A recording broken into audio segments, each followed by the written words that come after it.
अस्सलामु अलैकुम वरहमतुल्लाहि वबरकातुहू। बिस्मिल्लाहिर्रहमानिर्रहीम। नहमदुहु व नुसल्ली अला रसूलिहिल करीम। अम्मा बाद।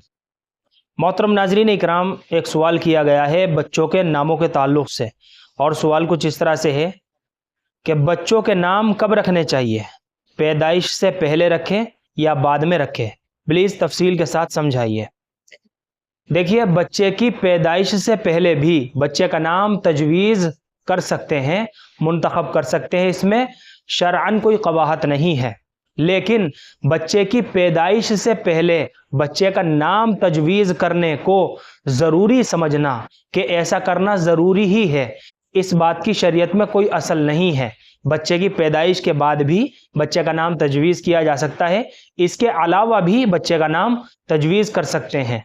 और आपने इस चीज़ को नोटिस भी किया होगा कि अभी बच्चे की पैदाइश नहीं होती, लेकिन इधर घर वाले बच्चे का नाम तजवीज़ कर लेते हैं कि अगर लड़का पैदा हुआ तो हम अपने बेटे का ये नाम रखेंगे, और अगर लड़की पैदा हुई तो हम अपनी लड़की का ये नाम रखेंगे। तो ऐसा करने में शरन कोई कबाहत नहीं है, लेकिन इसको ज़रूरी समझना, शरीयत में इसकी कोई असल नहीं है।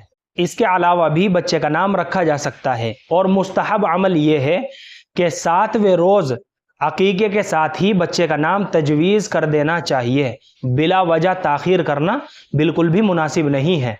और हदीसों में है कि हर बच्चा अपने अकीके के साथ मुर्तहिन होता है, बस उसकी विलादत के 7वें रोज़ पहले तो बच्चे का अकीका किया जाए, उसका हलक किया जाए यानी उसका सर मुंडवाया जाए, और उसी के साथ बच्चे का अच्छा नाम तजवीज़ कर दिया जाए।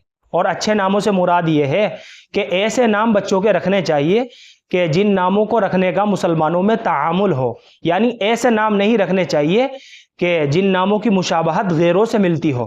तो अच्छे मायने वाले नाम रखना बच्चों के बहुत ज़रूरी है, ताकि हमारे बच्चों की ज़िंदगी के ऊपर उन नामों के अच्छे असरात भी पड़े।